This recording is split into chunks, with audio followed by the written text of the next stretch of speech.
नमस्कार दोस्तों, मैं हूं प्रवीण देवांगन। उड़ान आईएएस एकेडमी के ई लर्निंग प्लेटफॉर्म पर आप सभी का स्वागत करता हूं। दोस्तों, आज इस क्लास में हम यूपीएससी 2025 में संविधान से पूछे गए प्रश्नों पर चर्चा करेंगे, उनके उत्तर को जानेंगे। चलिए देखते हैं संविधान से पूछा गया प्रश्न यूपीएससी 2025 में। प्रश्न पूछा गया, लोकसभा का विघटन होने पर विघटन के पश्चात होने वाले लोकसभा के पहले अधिवेशन के ठीक पहले तक अध्यक्ष अपने पद को रिक्त नहीं करेगा। लोकसभा के विघटन का मतलब लोकसभा के कार्यकाल की समाप्ति है, लोकसभा का नया चुनाव है।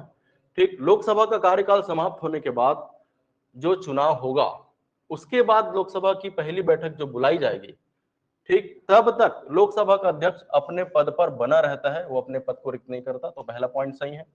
ठीक, दूसरा देखते हैं, भारत के संविधान के उपबंधों के अनुसार लोकसभा का कोई सदस्य अध्यक्ष बनता है, निर्वाचित होता है, तो अपने राजनीतिक दल से तुरंत त्यागपत्र देगा। तो ये गलत है। ठीक, लोकसभा का कोई सदस्य अध्यक्ष बनेगा तो अपने राजनीतिक दल से तुरंत त्यागपत्र देगा, ऐसा संविधान में नहीं लिखा है। ऐसा जरूर कहा गया है, 52वां संविधान संशोधन 1985 के तहत 10वीं अनुसूची में ये लाइन जोड़ी गई है कि अगर कोई सदस्य अध्यक्ष बने तो उसके बाद अपने राजनीतिक दल से त्यागपत्र दे सकता है, वह सदन की सदस्यता से अयोग्य नहीं माना जाएगा। ठीक है, तो दूसरा पॉइंट गलत है। तीसरा देखते हैं, लोकसभा के अध्यक्ष को लोकसभा के तात्कालीन समस्त सदस्यों के बहुमत से पारित संकल्प द्वारा अपने पद से हटाया जाएगा।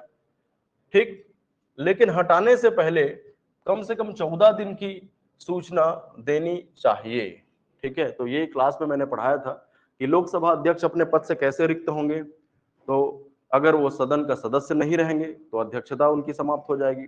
दूसरा, वो त्यागपत्र दे सकते हैं, लोकसभा अध्यक्ष उपाध्यक्ष को देंगे, उपाध्यक्ष अध्यक्ष को देंगे।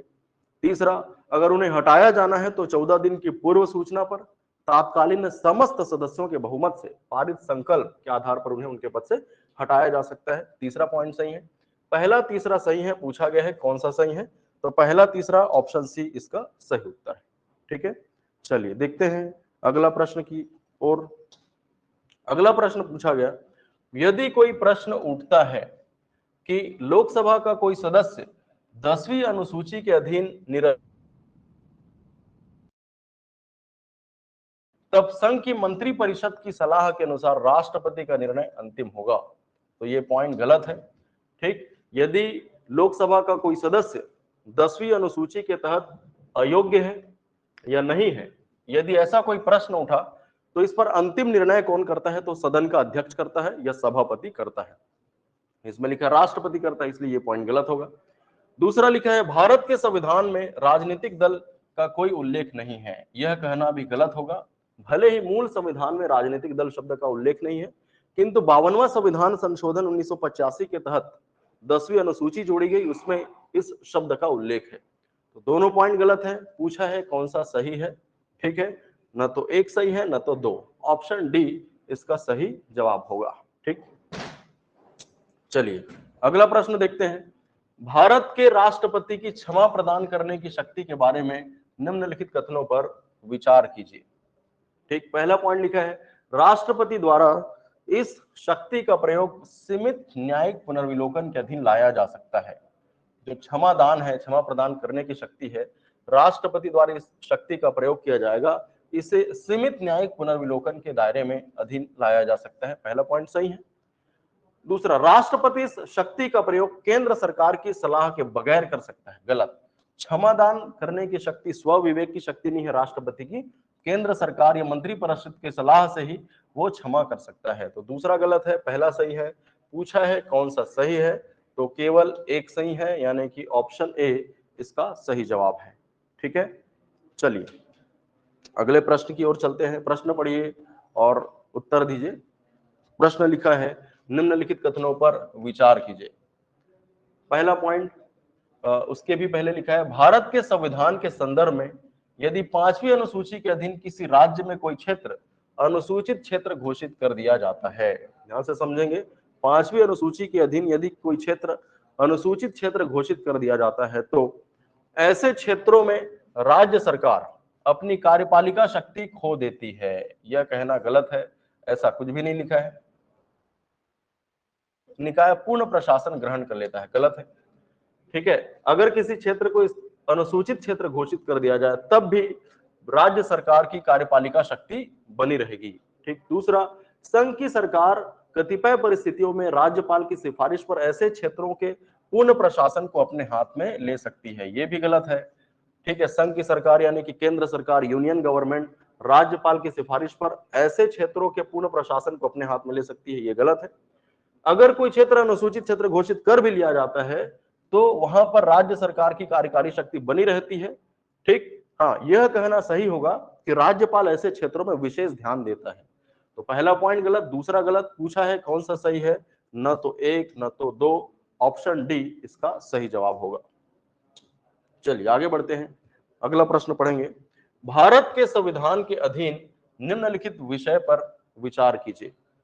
पहला पॉइंट लिखा है 7वीं अनुसूची में सूची 1 संघ सूची। दूसरा, किसी राज्य की कार्यपालिका शक्ति का विस्तार। तीसरा, राज्यपाल के पद के लिए शर्तें।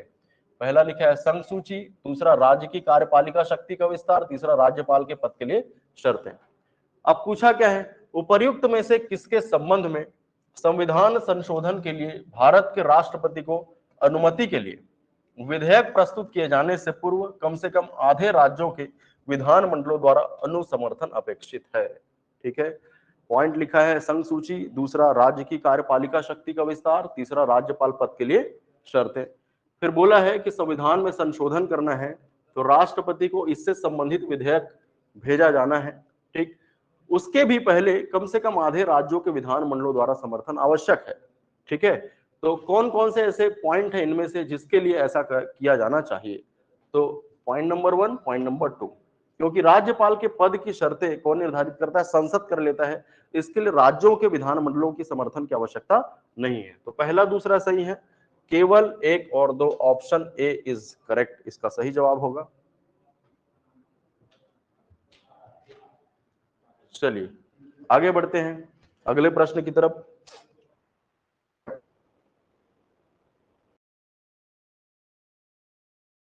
विचार कीजिए।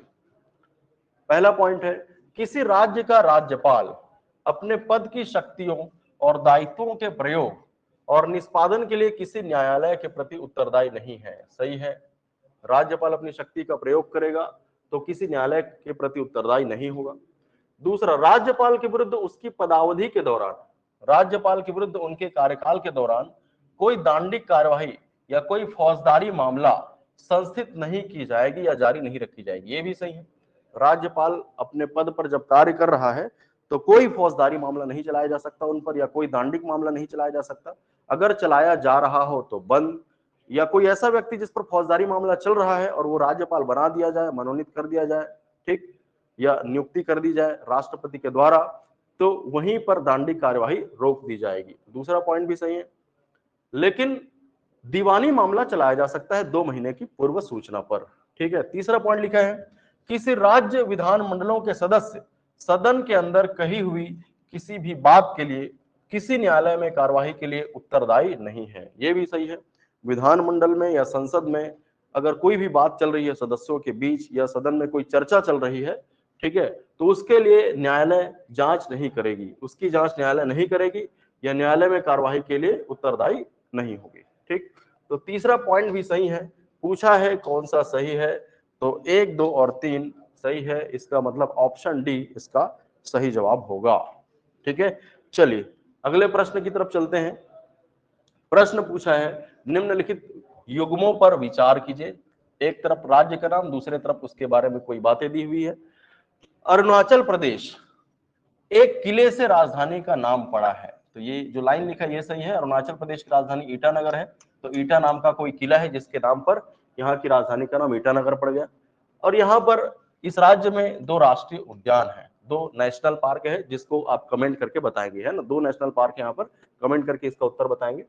दूसरा, नागालैंड के बारे में लिखा है कि यह संविधान संशोधन अधिनियम के तहत नागालैंड को विशेष राज्य का दर्जा दिया गया है। दूसरा पॉइंट सही है। ठीक, त्रिपुरा प्रारंभ में यह भाग ग राज्य था। 1956 में राज्यों के पुनर्गठन, ठीक है, होने पर केंद्र शासित राज्य क्षेत्र बना और बाद में इसे पूर्ण राज्य का दर्जा दिया गया, ये भी सही है। त्रिपुरा प्रारंभ में भाग ग का राज्य था, भाग क ख ग घ राज्यों में बांटे गए थे, जिसमें भाग ग का राज्य था। 1956 में जब राज्य पुनर्गठन अधिनियम पारित किया गया तो इसमें ये केंद्र शासित प्रदेश था, मणिपुर भी केंद्र शासित प्रदेश था।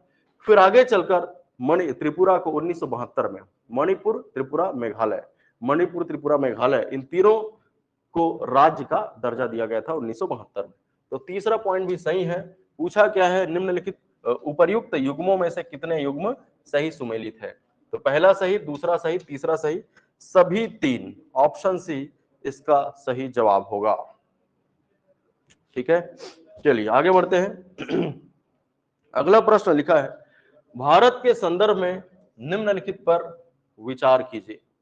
पहला पॉइंट लिखा है अंतरराज्य परिषद, दूसरा राष्ट्रीय सुरक्षा परिषद, तीसरा क्षेत्रीय परिषद। पूछा है उपर्युक्त में से कितनी भारत के संविधान के उपबंधों के अनुसार स्थापित हुई? ठीक है, तो ये तीन नाम दिए हैं, इसमें से संविधान के उपबंधों के अनुसार स्थापित कौन सी हुई है, कौन सी नहीं हुई है, ये हमको बताना है। तो अंतरराज्यीय परिषद आपने पढ़ा है, भारतीय संविधान के अनुच्छेद 263 में लिखा हुआ है, अंतरराज्यीय परिषद की स्थापना की गई अनुच्छेद 263 के तहत। राष्ट्रीय सुरक्षा परिषद संविधान के उपबंधों के अनुसार स्थापित नहीं हुई है, इसकी स्थापना भारत सरकार ने की है। ठीक, फिर क्षेत्रीय परिषद की स्थापना राज्य पुनर्गठन अधिनियम 1956 के तहत की गई है। तो पहला पॉइंट सही है, संविधान के उपबंधों के अनुसार इसकी स्थापना की गई है। दूसरा पॉइंट गलत है, तीसरा पॉइंट गलत है, क्योंकि क्या पूछा है, संविधान के उपबंधों के अनुसार स्थापित की गई। ठीक, दूसरा तीसरा गलत, पहला सही। पूछा क्या है, उपर्युक्त में से कितनी, है ना, तो केवल एक, ऑप्शन ए इसका। आगे बढ़ते हैं अगले प्रश्न की तरफ। अगला प्रश्न पढ़िए, निम्नलिखित कथनों पर विचार कीजिए। पहला पॉइंट लिखा है, भारत के संविधान में स्पष्ट रूप से उल्लेखित है कि कतिपय बातों में किसी राज्य का राज्यपाल अपने विवेक अनुसार कार्य करता है। सही जवाब, अनुच्छेद 163(1) में लिखा हुआ है कि राज्यपाल विवेक का प्रयोग कर सकता है, अपनी विवेक का प्रयोग कर सकता है। ठीक, दूसरा लिखा है, भारत का राष्ट्रपति अपने आप किसी राज्य विधानमंडल द्वारा पारित विधेयक को भले ही वह संबंधित राज्य के राज्यपाल द्वारा न भेजा गया हो, अपने विचार के लिए आरक्षित कर सकता है। तो यह गलत है। ठीक, आपने पढ़ा होगा भारतीय संविधान के अनुच्छेद 200 के तहत, ठीक, अगर कोई विधायिका किसी विधेयक को पारित करके राज्यपाल के पास भेजती है तो राज्यपाल उस पर पहला पॉइंट अनुमति दे सकता है, दूसरा अनुमति रोक सकता है, ठीक है, तीसरा पुनर्विचार के लिए कह सकता है, या चौथा राष्ट्रपति के पास आरक्षित कर सकता है। ये 200 में लिखा है। ठीक है, राष्ट्रपति के पास कब आरक्षित किया जाएगा, जब राष्ट्रपति के पास राज्यपाल द्वारा ही आरक्षित किया जा सकता है। राष्ट्रपति अपने आप विधायिका द्वारा पारित विधेयक को अपने विचार के लिए आरक्षित नहीं कर सकता। ठीक है, राज्यपाल राष्ट्रपति के पास जब आरक्षित करता है अनुच्छेद 200 के तहत, तो अनुच्छेद 201 के तहत राष्ट्रपति के पास 3 विकल्प होते हैं, अनुमति दे सकता है, या अनुमति नहीं देगा, या राज्यपाल को निर्देश देगा कि इसे पुनर्विचार के लिए भेज दे अगर यह धन विधेयक नहीं है तो। फिर राज्यपाल क्या करेगा, राज्यपाल इसे भेज देगा, फिर विधानमंडल इसे संशोधन सहित या रहित पारित करेगा, राष्ट्रपति के पास जाएगा, तो इस पर अनुमति देने के लिए राष्ट्रपति बाध्य नहीं है। इसी पर अभी विवाद चल रहा है, सुप्रीम कोर्ट ने इस संबंध में कुछ अपना निर्णय सुनाया है। अनुच्छेद 142 का सुप्रीम कोर्ट ने प्रयोग किया है, जिसका वीडियो मैं अलग से बनाऊंगा। ठीक है, चलिए इसमें उत्तर क्या होगा भाई, पॉइंट नंबर 1 सही दिख रहा है, तो कौन सा कथन सही है पूछा है, ऑप्शन ए केवल एक इसका सही उत्तर है। ठीक है, चलिए आगे बढ़ते हैं।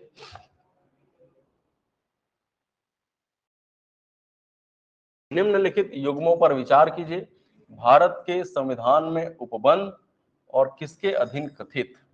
पहला पॉइंट लिखा है, राज्य की लोक सेवा में न्यायपालिका का कार्यपालिका से पृथक्करण। यह भारतीय संविधान के अनुच्छेद 50 में लिखा हुआ है, राज्य की नीति निदेशक तत्व के अंतर्गत। पहला पॉइंट सही है। दूसरा, हमारी सामाजिक संस्कृति की समृद्ध विरासत का महत्व समझना और उसका परिरक्षण करना, यह मूल कर्तव्य में दिया है अनुच्छेद 51 क के तहत, यह भी सही है। तीसरा, कारखानों में 14 वर्ष से कम आयु के बच्चों के नियोजन का प्रतिषेध, ये मूल अधिकार में दिया है अनुच्छेद नंबर 24 के तहत। पहला पॉइंट सही, दूसरा सही, तीसरा सही। क्या पूछा है, कितने युग्म सही है? तो सभी 3 युग्म सही है। ठीक है,